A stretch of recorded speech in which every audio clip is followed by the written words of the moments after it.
수고하셨습니다. 네, 2022학년도 수능이 이제 끝났죠. 네, 정말 고생하셨고요. 앞으로 이제 수능이 끝나서 이제 끝난 게 아니라 네, 또 해야 할 일들이 많죠. 네, 우리 네, 수험생들이. 네, 그런 부분에서 어떻게 대비해야 되고 2023학년도는 또 어떻게 준비해야 되는지 오늘의 에듀설전 알아보겠습니다.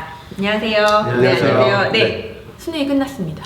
학생들이 뭐 수고하셨습니다라고 아까 말씀하셨는데 네. 인사하셨는데 네. 일단 학생들에게 죄송합니다 이렇게 말해야 되는 거 아닌가. 네. 어려웠으니까. 네. 네. 네. 그래도 우리 아까 방송 찍었던 네. 거랑 네. 또 어떻게 보면 역행하는 거예요. 네. 학생들이 또 너무나 이렇게 국영수를 깊이 있게 공부해야 되는 네. 그냥 묶어두는 거지 국영수에. 네. 예. 근데 이번 수능의 가장 큰 네. 그 최근의 이슈는 그런 거였던 것 같아요. 시험 보자마자 네. 각 입시 기관과 학교 선생님들이 딱 채점을 했는데 9월 달이 되게 쉬웠다고 하거든요. 네. 9월 모의고사가. 근데 9월보다는 어려웠지만 네. 올해 치렀던 6월 모의고사와는 비슷한 난이도였다. 그래서 학생들이 무난하게 치렀을 것으로 예상한다. 네. 이렇게 얘기하고 그런 발표하시고, 뉴스가 막 네. 나왔죠. 그런데 아이들이 딱 시험 채점을 하고 치고 시험을 하고 나와서 이렇게 끝나고 네. 나오면서 얘기는 국어가 용암이었어요. 네. 이런 이슈들이 많아가지고 네. 나중에 나서 뭐 가채점 현황 분석했더니 국영수 다 어려웠다. 네. 특히 과학까지도 어려웠다. 뭐 이런 네. 이슈들이 나오면서 아 이게 도대체 뭐가 문제냐? 왜 선생님들이 시점하면 쉬운데 네. 아이들이 시점들 어렵냐? 뭐 이런 부분들에 대한 이슈가 좀 컸던 네. 이번 수능이었습니다. 직접 수능을 풀어본 저의 입장에서 네. 수학을 제 시간 안에 다 풀기가 좀 빡빡했고요. 네. 영어도 네. 사실은 그렇게 쉽지 않았던 네. 것 같습니다. 제가 좀 딸리는 거겠죠. 네. 올해 가장 큰 이슈는 네. 어쨌든 선택형 수능이었는데 네. 선택형 수능 때문에 학생들이 혼란을 야기하는 부분은 상대적으로 좀 적었던 것 같아요. 네. 이게 우려가 됐던 건 우리가 탐구 영역 시간과 달리 국어랑 수학 시간에서는 그냥 다 줬거든요. 그러니까 그 한 번에 그냥 모든 선택 과목을 다 던져놓고 네. 학생들이 이제 알아서 선택을 했어야 되는데 뭐 예를 들면 뭐 미적 할까? 확률 통계 할까? 그동안에 뭐 미적 공부했는데 확률 통계가 갑자기 쉽게 확률 통계인가? 뭐 이렇게 우왕좌왕하는 경우는 그래서 시험을 못 봤다 뭐 이런 경우는 그렇게 크게 혼란 제도 때문에 주는 혼란은 사실은 적었는데 네. 막상 열어놓고 보니까 정부가 많이 의식했던 것 같아요. 그러니까 선택 과목에 대한 난이도의 유불리에 대해서 지나치게 의식하다 보니까 공통 과목의 난이도를 빵빵빵 쳐놓은 거지. 네. 예. 저희가 소위 말해서 네. 봉투 모의고사라든지 시중에 나와 있는 어떤 많은 컨텐츠들이 있잖아요.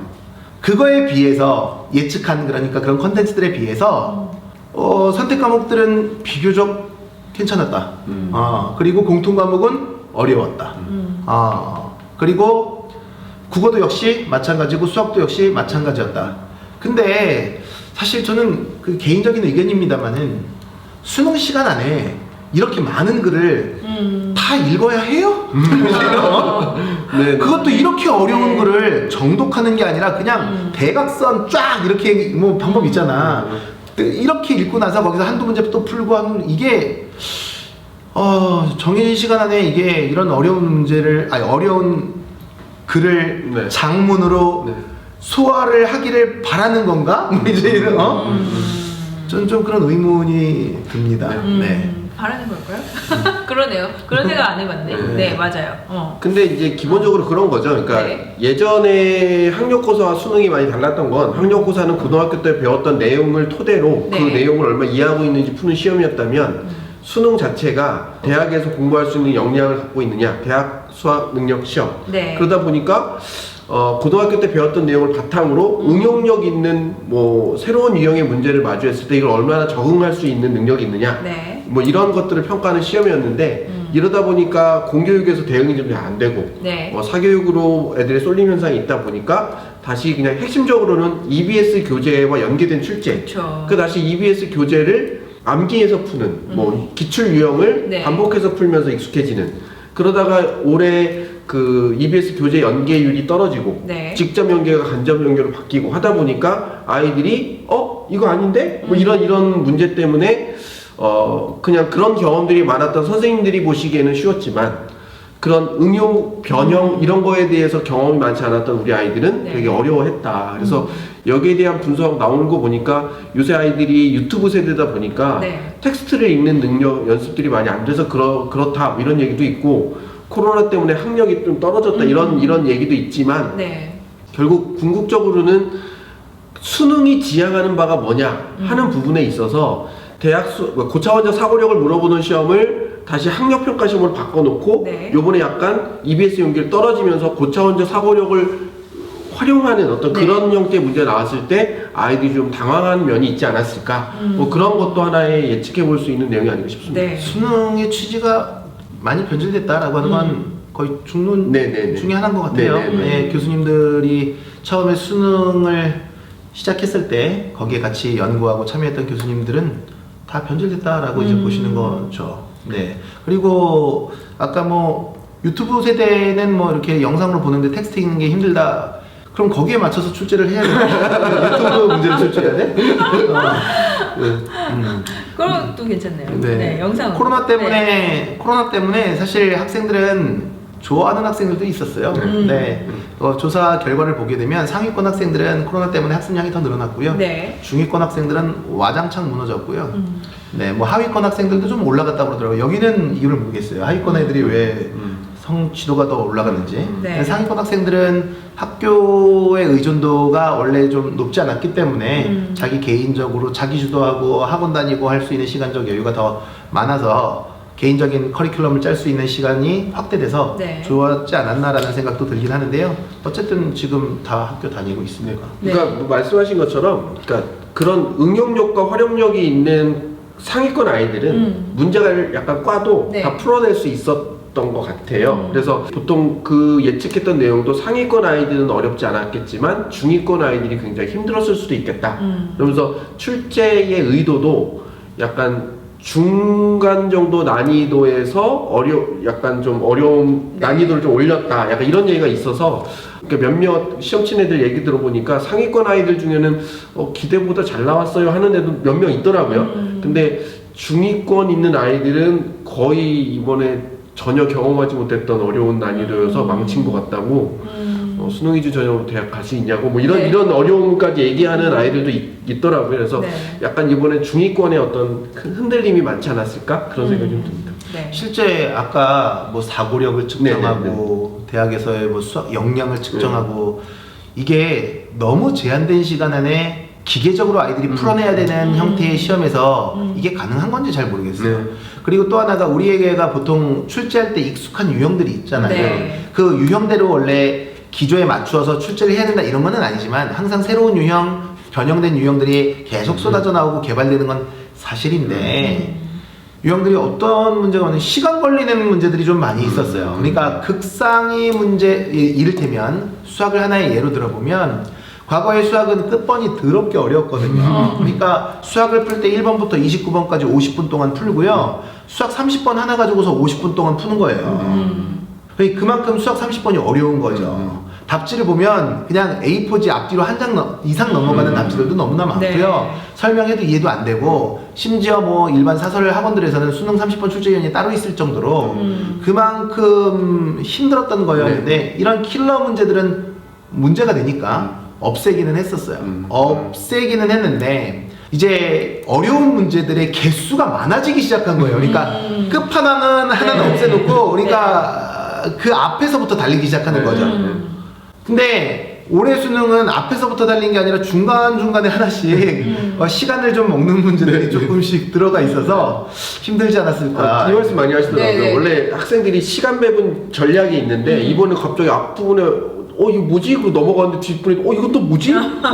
뭐지 네. 하다가 패닉 나와서 망친 애들이 많더라고요. 1번부터 이제 22번까지 수학 같은 경우에 1번부터 22번까지가 공통 과목이고 네. 23번부터 30번까지가 선택 과목이었거든요. 그러면 끝번인 22번과 끝번인 30번 당연히 어려울 수 있죠. 그러면 뒤에 가서 21번, 22번 혹은 29번, 30번 이게 아니라 중간에 하나씩 툭툭 던져놔가지고서 원래 수능에 전통적인 뭐 그 출제 미덕이라고 해야 되나요? 이거 네. 그거 가지고서 학생들의 혼란을 주지 않거든요. 1번 문제를 아주 어렵게 해가지고서 멘탈 일단 털어놓은 다음에 2번에 막 쉽게 넣고 내신에서 가끔 쓰는 방법이기는 한데 그렇게 안 하고 1번 쉽고 뒤로 갈수록 쭉 이제 어려운 기조를 이번에 조금 여기에서 크랙이 생기지 않았나라는 생각이 직접 풀어보니까 느껴지고요. 그렇구나. 예, 국어에서도 네. 이해가 좀 잘 안 되는 분들이 있어요. 실제 우리 연세대학교 논술전형 같은 경우에 출제를 영어로 하잖아요. 읽으면 애들이 이해 못해요. 그리고 이거를 우리말로 번역을 해도 잘 이해를 못해요. 그러니까 아주 상위권 학생이 아니면 이해를 못해요. 근데 이런 네. 거는 논란이 안 돼. 왜? 어차피 지원자 자체가 상위권이니까. 근데 이렇게 읽어도 이해 안 되는 지문들이 모든 전국의 학생들이 다 같이 물론 변별력을 주기 위해서 일부 그런 문제들이 들어가 있는 거에 대해서는 네. 그럴 수 있으나 학생들이 어떤 시험 문제를 봤을 때 느끼는 중압감이나 위화감은 굉장히 셌을 수도 있겠구나라는 생각이 들더라고요. 네. 저는 근데 이번 수능이 처음으로 이제 선택형 수능이었고 네. 문이과 통합 수능이었잖아요. 그 교차 지원에 대한 얘기가 굉장히 많더라고요. 그러니까 자연계열 아이들이 많이 선택하는 뭐 네. 예, 기하랑 미적분 아이들이 수학에서 높은 등급을 많이 차지하고 네. 그렇게 되면 이 아이들이 상위권에 많이 포진될 건데 그렇게 됐을 때 인문계열 전공으로 아이들 교차 지원하게 되면 인문계열 아이들이 좀 많이 밀릴 수도 있다. 뭐 이런 네. 얘기들이 있는데 거기에 대해 어떻게 생각하세요? 이거는 우리가 맨날 뭐 문과, 이과 예전에 나눴잖아요. 선생님 저는 수학을 잘 못해서 문과로 갔어요. 문과에서도 제일 중요한 과목은 수학이에요. 예전에도. 그러니까 가장 변별력 높은 과목, 가장 어려운 과목, 힘든 과목 다 수학이에요. 수학 잘하는 네. 학생들. 근데 지금 이과가 아까 앞서 방송에서도 말씀드린 대로 뭐 나름 전성시대잖아요. 네, 이과 학생들 네, 전성시대인데 이과 학생들이 유리한 게 아니라 이과형 전공이나 진로를 갖고 있는 학생들이 유리한 게 아니라 잘하는 학생들이 뭐 이것도 잘하고 저런 것도 잘하는 거예요. 그렇게 따지면 문과형 학생들은 학생들이 너 뭐 선택할래라고 물어보게 되면 화법과 장문 국어에서는 그 다음에 확률과 통계를 제일 많이 선택할 거라고 얘기가 나왔었어요. 네. 왜? 쉬우니까요. 근데 1등급은 어디서 다 쏟아졌냐? 미적분, 기하, 그리고 언어와 매체. 그러니까 잘하는 학생들이 미적분도 했고 언어와 매체도 한 거예요. 이게 환산 점수가 있잖아요. 네. 올해부터는요. 네. 과목과 환산 네. 점수가. 그 환산 점수 우리가 방송을 한번 했었었는데 그때 그 선택형 수능 시대였던 예전에 노무현 대통령도 네. 썼던 그 공식 그대로 가지고 와서 지금도 쓰고 있어요. 근데 그 환산 점수 자체, 그 환산 점수를 그 축출하는 그 공식 자체에는 문제가 없는데 실제 통계적으로 보면 거기 보면 분자에 원점수가 들어가거든요. 선택 과목의 원점수가. 네. 선택 과목의 원점수가 100점이면 다 똑같은 거예요. 그러니까 최대로 맞을 수 있는 건 뭘 선택하든지 100점이면 되는 거니까 분모가 뭐가 나오냐면 선택 과목에 대한 표준 편차가 나와요. 근데 표준 편차가 낮은 과목이 전통적으로 계속해서 미적분, 기하, 확률 통계 순서였거든요. 그러니까 미적분 선택한 학생들이 조금 더 미적분으로 100점 맞는 게 조금 더 유리할 수 있는 부분은 있어요. 그러다 보니까 잘하는 학생들은 똑같은 100점은 어디로 가겠어? 미적분. 그렇죠. 그 다음에 대학교에서 뭘 요구해? 아까도 말씀드렸지만 대학교에서 미적분 파야 미적분을 선택한 학생들은 인문계열을 지원하나 자연계열을 선택하나 제한이 없어요. 네. 근데 확률 통계를 선택해서 본 학생들은 자연계열 가는 데에 있어서 거의 유수의 대학들은 다 그냥 제한되어 있어요. 그러다 보니까 선택의 폭을 넓히기 위해서라도 잘하는 학생들은 미리부터 미적분을 공략한다. 그러니까 잘하는 학생들이 미적분을 하는 거지 이과형 학생들이 미적분을 선택한다라고 보는 것보다 잘하는 학생들이 미적분을 선택했고 언어와 매체를 선택을 했다 이렇게 보는 게 네. 그러니까 실제로 학교 가서 봐도 지금 분위기는 공부 잘하는 애들은 다 자연계열 전공을 희망하는 애들이 많아요. 네. 그러니까 왜 그러냐 아무래도 취업 때문에 그럴 거라고 저는 생각하거든요. 취업 때문에 그렇죠. 네네. 그런데 이제 뭐 그런 생각을 갖고 있는 아이들이 미적분을 보겠죠? 네. 그 다음에 그런 아이들이 성적이 잘 나왔어요.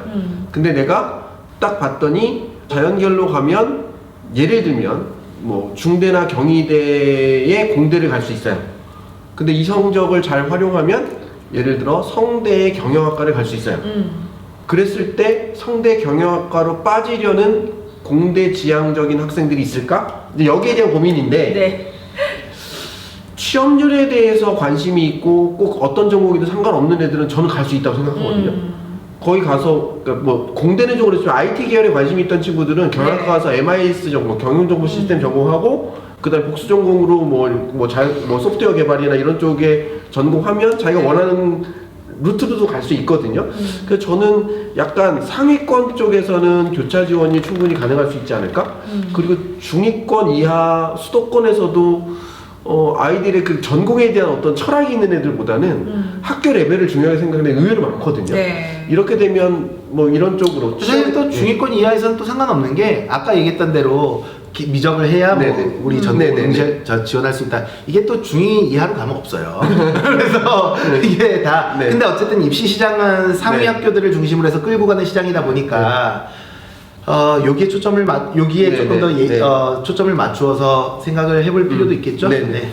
그럼 이제 고3은 뭘 해야 하나요, 대표님? 고3은 뭐- 다 했죠. 아니요, 죄송해요. 그냥 편하게 네. 그냥 스스로를 제가 고3인 것 항상 같아요. 격려하면서 수능 그래, 이후에 수능을 괜찮아. 본 네. 우리 수능이면- 수험생들은 이제 네. 무엇을 해야 될까요? 자기 점수에 맞춰서 네. 전략을 잘 짜서 네. 뭐 지원한다 뭐 이런 식상한 얘기들 뭐 앞으로 쏟아질 거고요. 네. 임정빈 대표님은 뭐 해야 된다고 생각하세요? 그러니까 이번에 정시에 대한 예측 자체를 수능 이후 전형에 대한 결과 예측 자체를 입시 기관도 잘 못하시더라고요. 그래서 제가 실제로 입시 기관에서 가채점 결과를 갖고 네. 학부모 설명하는 데서 참여 들었는데 거기 말씀하신 연사도 이번에는 우리 프로그램만 쓰지 말고 각 입시 프로그램을 다 돌려봐서 네.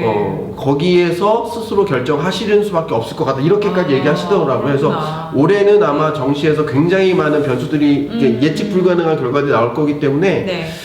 지금 수시에서 좀 여기 할까 말까 한다면 다 일단 도전해 보시라고 얘기할 것 같고 네. 정시에서도 소신 지원 하나 쓰시고 과감하게 이렇게 눈치 작전 있을 때는 그러니까 안전적으로 하나 선택하시고 소신 지원할 학교들을 좀 빨리 잘 선택해 보시는 게 필요하지 않을까? 안전지원 2개. 그러시죠. 이렇게 보고 안전지원 2개로 갑니다. 네네. 자, 그 다음에 데이터가 안 쌓여가지고서 네. 그러니 처음 수능이잖아요. 네. 선택형 수능이. 그래서 데이터가 안 쌓여 있으니까 아마 이거다라고 어느 업체에서 치고 나오기가 네네. 쉽지 않을 것 같아요. 네. 안전지원 2개를 해야 된다. 또 다른 방법은 없을까요? 표준 점수가 중요합니다. 상위권 네. 학교를 갈수록 백분위와 표준 점수를 합산해서 반영하는 경우가 많거든요. 그러니까 아래로 가게 되면 뭐 등급이나 백분위가 중요하지만 위로 올라갈수록 표준 점수가 되게 중요해요. 근데 표준 점수라고 하는 거는 실제 그 커트라인과 관계없이 격차를 얘기하는 거잖아요. 그 표준 점수를 잘 살펴보시고 예년의 데이터와 함께 같이 보시고 나서 전략을 짜시는 것도 중요한 방법이지 않을까 싶습니다. 네. 이제 수능이 끝나고 여러 분야에서 지금 말씀하신 것처럼 뭐 대책을 내놓으실 건데 처음이라 네, 많이 어려울 것 같습니다. 네. 지금까지 열심히 해오셨던 제가 맨 처음에 네, 수험생 여러분 수고하셨습니다 라고 말씀드렸는데 죄송합니다. 네. 그래도 네, 앞으로 남은 기간 정말 전략 잘 짜셔서 좋은 결과 내셨으면 좋겠습니다. 이상 에듀썰전 마치도록 하겠습니다. 감사합니다.